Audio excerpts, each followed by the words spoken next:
ಎಲ್ಲರಿಗೂ ನಮಸ್ಕಾರ. ನೀವು ನೋಡ್ತಾ ಇದ್ದೀರಿ ಟಿವಿ ವಿಕ್ರಮ. ನಾನು ಮುಮ್ತಾಜ್ ಅಬ್ದುಲ್ ನೆಲೆಡ್ಕ. ವೀಕ್ಷಕರೇ, ನಿಜವಾಗ್ಲೂ ಮೋದಿಜಿಯವರ ವಿಚಾರವಾಗಿ ಬಹಳ ಬೇಜಾರಾಗಬಿಡ್ತು. ಯಾಕೆಂತ ಕೇಳಿ, 12 ವರ್ಷ ಆಯಿತು ಮೋದಿಜಿಯವರು ಪ್ರಧಾನಿಗಳಾಗಿ. ಮೋದಿ ವಿರೋಧಿಗಳು ನೋಡಿದ್ರೆ ಮೋದಿಜಿಯವರನ್ನ ಡಿಕ್ಟೇಟರ್ ಡಿಕ್ಟೇಟರ್ ಡಿಕ್ಟೇಟರ್ ಅಂತ ಕರೀತಾನೆ ಇದ್ದಾರೆ. ಆದರೆ ಮೋದಿಜಿಯವರಿಗೆ ನಿಜವಾಗ್ಲೂ ಡಿಕ್ಟೇಟರ್ ಆಗೋದಕ್ಕೆ ಗೊತ್ತಿಲ್ಲ, ಆಗ್ತಿಲ್ಲ ಅಲ್ಲ, ಬರಲ್ಲ ಅವರಿಗೆ. ಮೋದಿಜಿಯವರನ್ನ ಯಾರು ಎಷ್ಟೇ ನಿಂದಿಸ್ಲಿ, ತಮ್ಮ ಸಾಂವಿಧಾನಿಕ ಹುದ್ದೆಗೆ ಅವಮಾನವನ್ನ ಮಾಡಲಿ, ತಮ್ಮ ಸ್ವರ್ಗಸ್ಥರಾದಂಥ ತಾಯಿಯ ಬಗ್ಗೆ ಅವಾಚ್ಯವಾಗಿ ಮಾತಾಡಲಿ, ಅಂಥವ್ರನ್ನ ಬಹಳ ಸುಲಭವಾಗಿ ಕ್ಷಮಿಸ್ಬಿಡ್ತಾರೆ. ಅಯ್ಯೋ ಹೋಗ್ಲಿ ಬಿಡಿ, ನಮ್ಮ ಮಕ್ಕಳು ಅಂತ ಮೋದಿಜಿಯವರನ್ನ ಕ್ಷಮಿಸಿಬಿಡ್ತಾರೆ ಅಂತಂದ್ರೆ ಮೋದಿಜಿಯವರಿಗೆ ಮೋದಿಜಿನೇ ಸಾಟಿ ಅಂತ ಹೇಳಬೇಕು. ಒಪ್ಕೊಳ್ತೀರಾ? ಡಿಕ್ಟೇಟರ್ ಆಗೋದು ಹೇಗೆ, ನಿಜವಾದ ಡಿಕ್ಟೇಟರ್ಶಿಪ್ ಅಂತಂದ್ರೆ ಏನು, ಆಮೇಲೆ ಈ ಎಮರ್ಜೆನ್ಸಿ ಅಂತಂದ್ರೆ ಏನು, ಬಹುಶಃ ಇವೆಲ್ಲವನ್ನ ನೆಹರು, ಇಂದಿರಾ, ಸೋನಿಯಾ, ರಾಹುಲ್ ಇಟಲಿ ಇಂಥವರಿಂದಾನೇ ನೋಡಿ ಮೋದಿಜಿಯವರು ಕಲಿಬೇಕು ಅಂತ ಅನಿಸುತ್ತೆ. ರಾಹುಲ್ ಇಟಲಿಯನ್ನ ಟೀಕೆ ಮಾಡಿದ್ದಕ್ಕೆ ನಮ್ಮ ಕರ್ನಾಟಕದಲ್ಲೇ 2ರಿಂದ 3 ಇನ್ಸ್ಟಾಗ್ರಾಮ್ ಹ್ಯಾಂಡ್ಲರ್ಸ್ಗಳ ಮೇಲೆ ಕೇಸ್ ಆಗಿಬಿಟ್ಟಿದೆ. ಸೊ ಡಿಕ್ಟೇಟರ್ ಯಾರು? ಅವತ್ತು ಸ್ಟಾಲಿನ್ ಸಿಎಂ ಆಗಿದ್ದಂತಹ ಸಂದರ್ಭದಲ್ಲಿ ಅವರ ವಿರುದ್ಧ ಮಾತನಾಡಿದ್ದಕ್ಕೆ ಆ ವ್ಯಕ್ತಿಯನ್ನ ಜೈಲಿಗೆ ಕಳಿಸ್ತಾರೆ. ಹಾಗಾದ್ರೆ ಡಿಕ್ಟೇಟರ್ ಯಾರು? ಮಮತಾ ಬ್ಯಾನರ್ಜಿ ಸಿಎಂ ಆಗಿದ್ದಂತಹ ಸಂದರ್ಭದಲ್ಲಿ ಆಕೆಯ ಕಾರ್ಟೂನ್ ಅನ್ನ ಮಾಡಿದಕ್ಕೆ ಆ ವ್ಯಕ್ತಿಗೆ ಶಿಕ್ಷೆ ಆಗತ್ತೆ. ಹಾಗಾದ್ರೆ ಡಿಕ್ಟೇಟರ್ ಯಾರು? ಮೊನ್ನೆ ಕೇರಳದಲ್ಲಿ ಪ್ರತಿಭಟನೆ ಮಾಡಿದವರ ಮೇಲೆ ಕೇಸ್ ದಾಖಲಾಗತ್ತೆ. ಆ ಪ್ರತಿಭಟನಾಕಾರರನ್ನ ಯಾವ ರೀತಿ ನಡೆಸ್ಕೊಂಡ್ರು ಅದನ್ನ ಎಲ್ಲರೂ ನೋಡಿದ್ದಾರೆ. ಹಾಗಾದ್ರೆ ಡಿಕ್ಟೇಟರ್ ಯಾರು? ಇನ್ನು ಇತಿಹಾಸವನ್ನ ನೋಡಿದ್ರೆ ಅಭಿವ್ಯಕ್ತಿ ಸ್ವಾತಂತ್ರ್ಯದ ಮೇಲೆ ಮೊದಲು ನಿರ್ಬಂಧವನ್ನ ಹೇರಿದ್ಯಾರು? ಅವತ್ತು ವಿರೋಧ ಪಕ್ಷದ ನಾಯಕರನ್ನ ಜೈಲಿಗೆ ಕಳಿಸಿದ್ಯಾರು? ರಾಮ ಭಕ್ತರ ಮೇಲೆ ಗುಂಡು ಹಾರಿಸಿದ್ಯಾರು? ವಿದ್ಯಾರ್ಥಿ ಚಳವಳಿಗಳ ಮೇಲೆ ಕಠಿಣ ಕ್ರಮವನ್ನ ಕೈಗೊಂಡಿದ್ಯಾರು? ಅಣ್ಣಾ ಹಜಾರೆ ಚಳವಳಿಯ ಸಂದರ್ಭದಲ್ಲಿ ಆಗಿರಬಹುದು, ಬಾಬಾ ರಾಮದೇವ್ ಅವರ ಚಳವಳಿಯ ಸಂದರ್ಭದಲ್ಲಿ ಆಗಿರಬಹುದು, ಸಾವಿರಾರು ಜನರನ್ನ ಬಂಧಿಸಿದ್ಯಾರು? ಹಾಗಾದ್ರೆ ಇಲ್ಲಿ ನಿಜವಾದ ಡಿಕ್ಟೇಟರ್ ಯಾರು? ಅದೇ ನೀವು ಡಿಕ್ಟೇಟರ್ ಅಂತ ಕರೀತಾ ಇರುವಂತಹ ಪ್ರಧಾನಿ ಮೋದಿಜಿಯವರನ್ನು ನೋಡಿದ್ರೆ ಅವ್ರು ಏನು ಹೇಳ್ತಾ ಇದ್ದಾರೆ? ಅಯ್ಯೋ ಬಿಡಿ, ಮಕ್ಕಳಿಂದ ತಪ್ಪಾಗಬಿಡುತ್ತೆ, ಅವರನ್ನ ಹೊಡೆದು ಬಡ್ದು ಜೈಲಿಗೆ ಹಾಕಿ ಸರಿಪಡಿಸೋದಕ್ಕಾಗಲ್ಲ, ಅವರನ್ನ ತಿದ್ದಬೇಕು. ಮೋದಿಜಿಯವರ ಬಗ್ಗೆ ಕೆಟ್ಟದಾಗಿ ಮಾತಾಡಿದವ್ರ ಬಗ್ಗೆ ಹೇಳ್ತಾ ಇರುವಂಥದ್ದು, ಅವರನ್ನು ಕ್ಷಮಿಸಬೇಡಿ ಅಂತ. ಈಗ ನೀವೇ ಹೇಳಿ, ಮೋದಿಜಿ ಬಗ್ಗೆ ನಿಮಗೂ ಬೇಜಾರಾಗ್ತಾ ಇಲ್ವಾ? ಇವರೆಲ್ಲ ಡಿಕ್ಟೇಟರ್ ಅಂತ ಹೇಳ್ತಾ ಇರುವಂಥದ್ದಕ್ಕಾದ್ರೂ ಒಂದು ಬಾರಿ ಆ ಡಿಕ್ಟೇಟರ್ಶಿಪ್ ಅಂದ್ರೆ ಏನನ್ನುವಂಥದ್ದನ್ನು ತೋರಿಸ್ಬೇಡವಾ? ವೀಕ್ಷಕರೇ, ನಿಮಗೆ ಈ ನೋಯ್ಡಾದ ರುಚಿಕಾ ಸಿಂಗ್ ಬಗ್ಗೆ ಗೊತ್ತಿರುತ್ತೆ. ಮೊನ್ನೆ ಜಂತರ್ ಮಂತರ್ ಪ್ರತಿಭಟನೆಯಲ್ಲಿ ತೀರಾ ಕೆಳಮಟ್ಟಕ್ಕೆ ಇಳಿದು ಈ ಯುವತಿ ಪ್ರಧಾನಿ ಮೋದಿಜಿ ಬಗ್ಗೆ ಅಸಭ್ಯ ಭಾಷೆಯಲ್ಲಿ ಬೈತಾಳೆ, ರೀಲ್ಸ್ ಮಾಡ್ಕೊಳ್ತಾಳೆ, ಮೋದಿಜಿ ಬಗ್ಗೆ ಕೆಟ್ಟದಾದಂಥ ಹೇಳಿಕೆಗಳನ್ನು ಕೊಡ್ತಾಳೆ. ಇದಾದ ನಂತರ ಆಕೆ ಬಗ್ಗೆ ಜನ ಅದೆಷ್ಟು ಆಕ್ರೋಶಕ್ಕೆ ಒಳಗಾಗ್ತಾರೆ ಅಂತಂದ್ರೆ ನಿರಂತರವಾಗಿ ಆಕೆ ಹುಡುಕಾಟ ನಡೀತಾ ಇತ್ತು. ಅಂತ ಕೆಟ್ಟ ಭಾಷೆನ ಬಳಸಿದಂತಹ ಆ ಯುವತಿಯ ವಿರುದ್ಧ ನೋಯ್ಡಾ ಪೊಲೀಸರು FIR ಕೂಡ ದಾಖಲು ಮಾಡ್ತಾರೆ. ಆಕೆ ಈಗ ಅರೆಸ್ಟ್ ಕೂಡ ಆಗಿದ್ದಾಳೆ. ಬಟ್ ಈಗ ಅಯ್ಯೋ ಕೈ ಮುಗಿದು ಕ್ಷಮೆ ಕೇಳ್ತಾ ಇದ್ದಾಳೆ. ಹೇಳ್ತಾಳೆ, ನಾನು ಇಡೀ ದೇಶದ ಜನರ ಮುಂದೆ ಕೈ ಮುಗಿದು ಕ್ಷಮೆಯನ್ನು ಕೇಳ್ತಾ ಇದ್ದೀನಿ, ದಯವಿಟ್ಟು ನನ್ನನ್ನು ಕ್ಷಮಿಸಬೇಡಿ, ಇದು ನನ್ನ ಮೊದಲನೇ ತಪ್ಪು ಮತ್ತು ಕೊನೆಯ ತಪ್ಪಾಗಿರುತ್ತೆ, ಇನ್ನು ಮುಂದೆ ನಾನು ಇಂತಹ ಕೆಲಸವನ್ನ ಯಾವತ್ತೂ ಮಾಡಲ್ಲ, ಇಂತಹ ಪೋಸ್ಟ್ಗಳನ್ನ ಮತ್ತೆ ಯಾವತ್ತೂ ಹಾಕಲ್ಲ. उठ जाओ भाई, उठ जाओ प्लीज, हम भीख मांग रहे भाई, उठ जाओ, निकल जाओ, इस लॉट नीचे से निकल जाओ, ठीक है? और जो घुसा हुआ है मेलोडी के अंदर निकल जाओ, उसके बाहर से बहन के। जुलाई को मैं CP गई थी अपने फ्रेंड्स के साथ, फिर वहाँ पे प्रोटेस्ट हो रहा था, मैंने वहाँ पे कोक पी, वहाँ पे ग्रुप्स बने हुए थे बहुत सारे, वो लोग बहुत चीज़ें बोल रहे थे, बहुत गालियाँ दे रहे थे प्रधानमंत्री जी को, उन लोगों के इन्फ्लुएंस में आके कि तुम लोग भी बोलो, कोई सब बोलो करके मैंने बहुत चीज़ें बोली.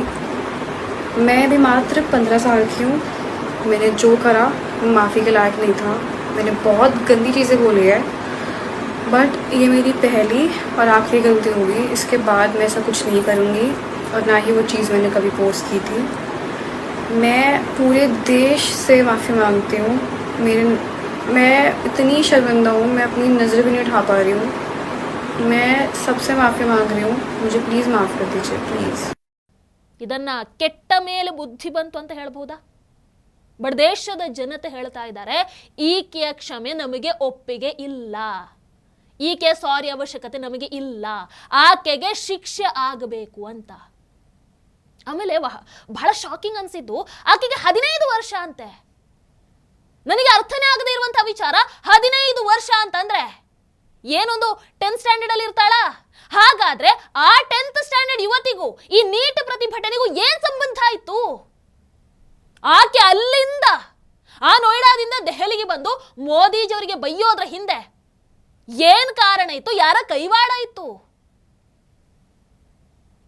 ವಾಟ್ ವಾಸ್ ದ ಕಾಸ್? ಅಲ್ಲಿ ಬಂದು ಮೋದಿಜಿ ಬಗ್ಗೆ ಕೆಟ್ಟದಾಗಿ ಬೈಲೇಬೇಕು ಅಂತ ಹೇಳ್ಕೊಟ್ಟಿದ್ ಯಾರು? ಆಕೆ ಸಲೂನ್ ಅಲ್ಲಿ ಕೆಲಸ ಮಾಡ್ತಾ ಇದ್ಲು ಅಂತ ಹೇಳ್ತಾರೆ. ಹಾಗಾದ್ರೆ ಆಕೆ ಸ್ಕೂಲಿಗೆ ಹೋಗ್ತಾ ಇಲ್ವಾ?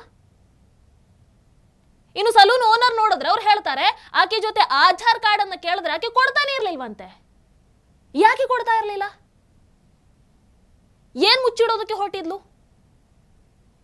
ಆಕೆ ಸ್ಟೂಡೆಂಟ್ ಆಗಿದ್ರೆ ಅಲ್ಲಿ ಏನ್ ಕೆಲಸ ಮಾಡ್ತಾ ಇದ್ಲು? ಡೆಲ್ಲಿಗೆ ಹೆಂಗ್ ಬಂದ್ಲು? ಆಕೆಗೂ ಈ ಸಿಜೆಪಿ ನೀಟ್ ಪ್ರತಿಭಟನೆಗೆ ಏನ್ ಸಂಬಂಧ? ಬಹಳಷ್ಟು ಪ್ರಶ್ನೆಗಳಿದ್ದಾವೆ, ಗೊತ್ತಿಲ್ಲ.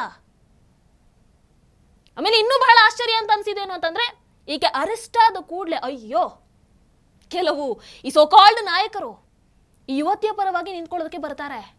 ಅಯ್ಯೋ ಆಕೆ ಏನು ತಪ್ಪೇ ಮಾಡಿಲ್ಲಪ್ಪ, ಆಕೆ ಮಾಡಿದ್ ಸರಿ ಇದೆ, ಆಕೆ ಬಳಸಿದ ಭಾಷೆಯನ್ನ ಸಮರ್ಥನೆ ಮಾಡ್ಕೊಳ್ತಾರೆ ಅಂತಂದ್ರೆ ಯೋಚನೆ ಮಾಡಿ. ಅಂದ್ರೆ ಮೋದಿಜಿ ಬಗ್ಗೆ ಏನ್ ಹೇಳಿದ್ರು ನಡೆಯುತ್ತೆ ಅನ್ನುವಂಥ ಒಂದು ನಿಲುವು ಇವ್ರದ್ದು. ಅದರಲ್ಲೂ ಕಾಕ್ರೋಚ್ ಜನತಾ ಪಾರ್ಟಿ ಅಧ್ಯಕ್ಷ ಅಭಿಜಿತ್ ದೀಪ್ಗೆ ಈ ಯುವತಿಯ ಬೆಂಬಲಕ್ಕೆ ಬಂದು ನಿಂತ್ಕೊಳ್ತಾನೆ. ಅನಿಂದನಾತ್ಮಕ ಅಸಭ್ಯ ಭಾಷೆ ಬಳಸಿದಂಥ ಆ ಯುವತಿಯ ಪರವಾಗಿ ಈ ಅಭಿಜಿತ್ ದೀಪ್ಗೆ ಹೇಳ್ತಾನೆ, ಕೆಟ್ಟದಾಗಿ ಇನ್ನೊಬ್ಬರಿಗೆ ಬೈಯುವಂಥದ್ದು ಅಪರಾಧ ಅಲ್ಲ, ಅದಕ್ಕೆ ಅವರ ಮೇಲೆ ಕೇಸ್ ಯಾಕೆ ದಾಖಲು ಮಾಡ್ತೀರಾ? और गाली देना कोई अपराध नहीं है. गाली देना इज नॉट अ क्राइम. अगर कोई गाली देता है वो बुरा हो सकता है, वो बुरी बात हो सकती है, तो उसको आप समझाइए, उसको आप कहिए कि गाली मत दो, लेकिन केस किस बात पर किया जा रहा है? ಪ್ರಶ್ನೆ ಮಾಡ್ತಾನೆ. ಸೌರವ್ ದಾಸ್ ಕೂಡ ಅಷ್ಟೇ, ಏನೋ ಆಕೆ ಯಾವುದೋ ಒಂದು ಹೋರಾಟದಲ್ಲಿ ಗೆದ್ದು ಬಂದ ರೀತಿಯಲ್ಲಿ ಆಕೆಯನ್ನ ಸೇವ್ ಮಾಡೋದಕ್ಕೆ ಶತಾಯಗತಾಯ ಪ್ರಯತ್ನ ಇವ್ರದು, ಶತಾಯಗತಾಯ ಪ್ರಯತ್ನ. ನೀಟ್ ವಿಚಾರಕ್ಕೂ ಕೂಡ ಇವ್ರುಗಳು ಅಷ್ಟು ತಲೆ ಕೆಡಿಸ್ಕೊಂಡಿರ್ಲಿಕ್ಕಿಲ್ಲ, ಆ ರೇಂಜ್ಗೆ ಸೇವ್ ಮಾಡೋದಕ್ಕೆ ನೋಡ್ತಾ ಇದ್ದಾರೆ. ಎಂಥ ಅದ್ಭುತ ನಾಯಕರಲ್ವಾ, ಎಂಥ ಅದ್ಭುತ ನಾಯಕರು, ಮಾದರಿ ನಾಯಕರಾಗಬೇಕು. ನಮಗಂತೂ ಅಲ್ಲಪ್ಪ.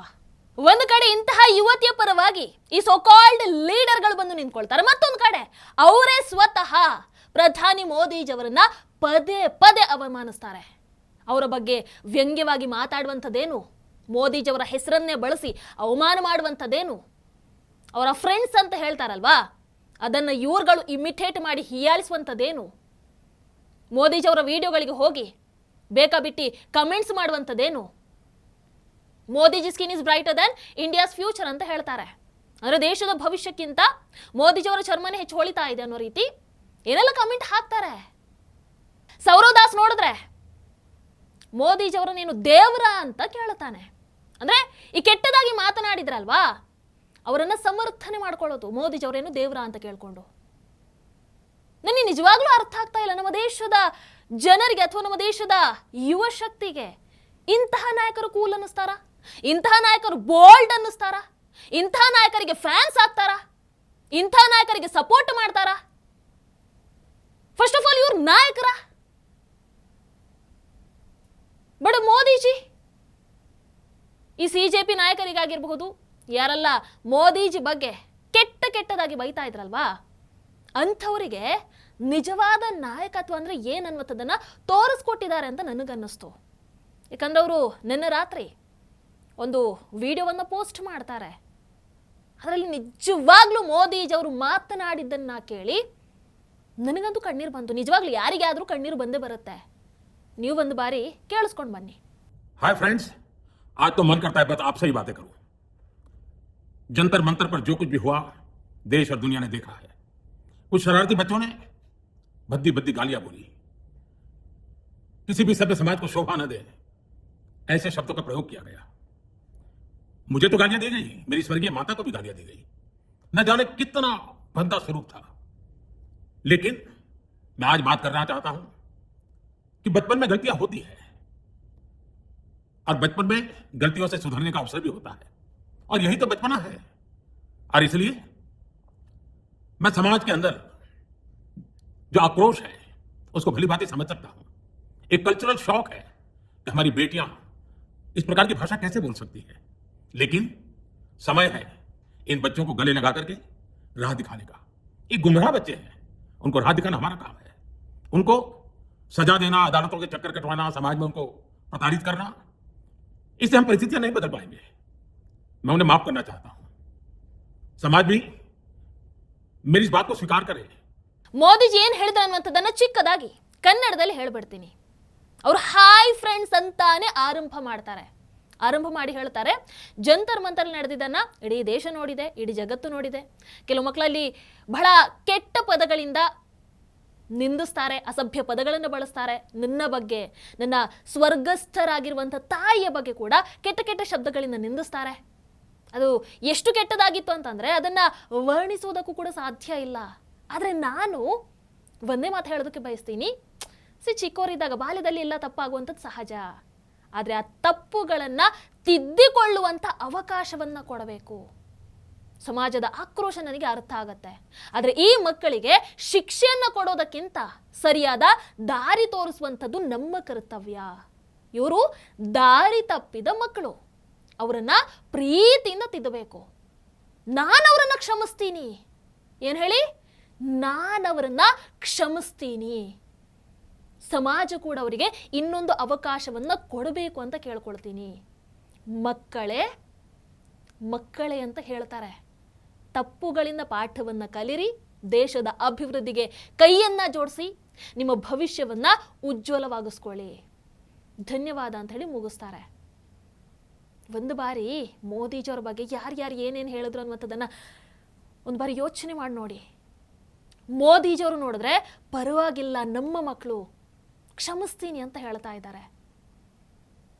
ಯಾಕೆ ಮೋದಿಜಿಯವರನ್ನ ಪುಟ್ಟ ಪುಟ್ಟ ಮಕ್ಕಳಿಂದ ಹಿಡಿದು ವಯಸ್ಸಾದ ಅಜ್ಜ ಅಜ್ಜಿಯರವರೆಗೂ ಕೂಡ ಪ್ರೀತಿ ಮಾಡ್ತಾರೆ, ಯಾಕೆ ಗೌರವಿಸ್ತಾರೆ ಅಂತಂದ್ರೆ ಇದೇ ಕಾರಣಕ್ಕೆ. ಅಷ್ಟೆಲ್ಲ ನೋವು, ಅಷ್ಟೆಲ್ಲ ಅವಮಾನ, ತಾಯಿಯನ್ನ ಕೂಡ ಬಿಡ್ಲಿಲ್ಲ. ಆದ್ರೂ ಇವತ್ತು ಅವ್ರು ಬಂದು ಅವರೆಲ್ಲ ಮಕ್ಕಳು, ನಮ್ಮ ಮಕ್ಕಳು ಅಂತ ಕರೆದು ಅವರನ್ನ ತಿದ್ದೋಣ ಅಂತ ಹೇಳ್ತಾರೆ ಅಂತಂದ್ರೆ ಮೋದಿಜಿಯವರದು ಅದೆಂತಹ ದೊಡ್ಡ ಗುಣ, ಎಂತಹ ಮನಸ್ಸು ಅನ್ನುವಂಥದ್ದನ್ನು ಯೋಚನೆ ಮಾಡಿ. ಇಂತಹ ವ್ಯಕ್ತಿಯನ್ನ ಅದು ಹೇಗೆ ಹೇಟ್ ಮಾಡೋದಕ್ಕೆ ಸಾಧ್ಯ? ಇಂತಹ ವ್ಯಕ್ತಿಗೆ ಅದು ಹೇಗೆ ಅಂತಹ ಕೆಟ್ಟ ಕೊಳಕು ಭಾಷೆಗಳಿಂದ ನಿಂದಿಸೋದಕ್ಕೆ ಸಾಧ್ಯ? ಅರ್ಥ ಆಗ್ತಾ ಇಲ್ಲ. ಇದು ನಾವು ಹೇಳುವಂತಹ, ನಾವು ಮೆಚ್ಚುವಂತಹ ನಾಯಕನ ಗುಣ. ಅಭಿಜಿತ್ ದೀಪ್ಗೆ ಅಂತವರು ಮೋದಿಜಿಯವರನ್ನು ನೋಡಿ ಕಲಿಯುವಂಥದ್ದು ಬಹಳಷ್ಟಿದೆ.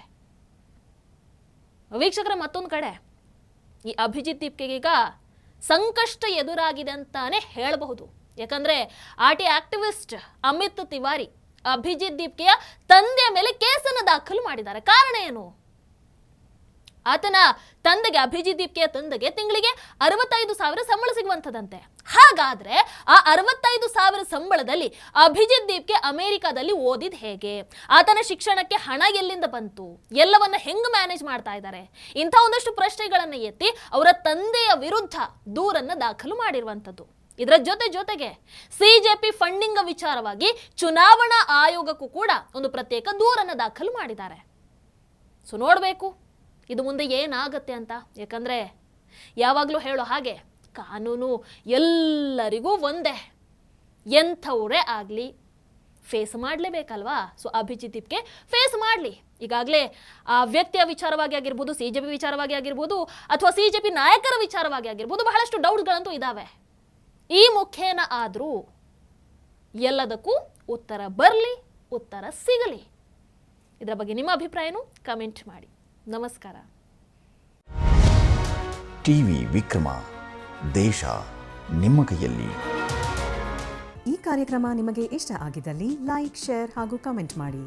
ಟಿವಿ ವಿಕ್ರಮದ ಕಾರ್ಯಕ್ರಮಗಳನ್ನು ನಿರಂತರವಾಗಿ ವೀಕ್ಷಿಸಲು ಸಬ್ಸ್ಕ್ರೈಬ್ ಮಾಡಿ, ಬೆಲ್ ಐಕನ್ ಒತ್ತಿ.